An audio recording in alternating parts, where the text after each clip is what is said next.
নাম Kim Namjoon. তিনি জিনের মতো ওয়ার্ল্ড ওয়াইড হ্যান্ডসাম নন, তিনি সুগার মতো সেভেজ নন, তিনি জেহুপের মতন ব্রাইট সানশাইন নন, তিনি জিমিনের মতো মিষ্টি নন, তিনি ভিয়ের মতো শিশু সুলভ নন, তিনি জাংকুকের মতো অ্যাথলেটিক নন। কিন্তু তিনি কিম নামজুন, বিটিএস এর লিডার, সেই গ্রুপ যা বিশ্বব্যাপী কোটি কোটি মানুষের হৃদয়ে জায়গা করে নিয়েছে। তার আইকিউ 148। তিনি গণিতে একজন জিনিয়াস। উচ্চ মাধ্যমিক পরীক্ষায় দেশের শীর্ষ 1%-এ স্থান পেয়েছেন। কোরিয়ার টপ 1% বুদ্ধিমান মানুষের তালিকায় আছেন। কোরিয়ার সিভিল সার্ভিস পরীক্ষায় প্রথম স্থান অর্জনকারী। Test of English for international কমিউনিকেশনে স্কোর 900+। ডেবিউর আগে ছিলেন একজন আন্ডারগ্রাউন্ডার র্যাপার, ইলেকট্রনিক ইঞ্জিনিয়ারিং এ স্নাতক। শুধুমাত্র ফ্রেন্ডস সিরিজ দেখে ইংরেজি শিখেছেন।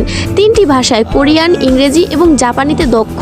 গ্রামি রেকর্ডিং একাডেমির সদস্য, ইউনিসেফ অ্যাম্বাসাডর, জাতিসংঘে বক্তৃতা দিয়েছেন, Samsung ambassador, Big Hit shareholder, কোরিয়ার সাংস্কৃতিক সম্মাননা পদকপ্রাপ্ত, কোরিয়ান মিউজিক কপিরাইট অ্যাসোসিয়েশনের সদস্য যার 160টি ক্রেডিট আছে, ডেবিট এবং প্রবন্ধ লেখার শিল্পে পারদর্শী, পিয়ানো বাজাতে জানেন, তাইকোয়ান্ডোতে দক্ষ, মাটির শিল্পে দক্ষ, আইস স্কেটিং জানেন, সি ফুড এবং সিগারেট ঘৃণা করেন, আলোতে ঘুমাতে পারেন, গড অফ ডিস্ট্রাকশন বা দ্য ডেস্ট্রয়ার নামে পরিচিত। তিনি র্যাপ করতে পারেন, গান গাইতে পারেন এবং নাচতেও পারেন। একজন গীতিকার, প্রযোজক, সুরকার, কবি, সঙ্গীতজ্ঞ, একজন বহুভাষাবিদ, একজন দাতা ও সমাজসেবী, বই পড়ার ভীষণ শখ, প্রকৃতি প্রেমিক, ফ্যাশনের আইকন, একটি জীবন্ত শিল্পকর্ম। সর্বশেষ তার হাসি, বিশেষ করে ডিম্পল স্মাইল সবার সেরা। কিম নামজুন কে-পপ ওয়ার্ল্ডের সেরা নেতা।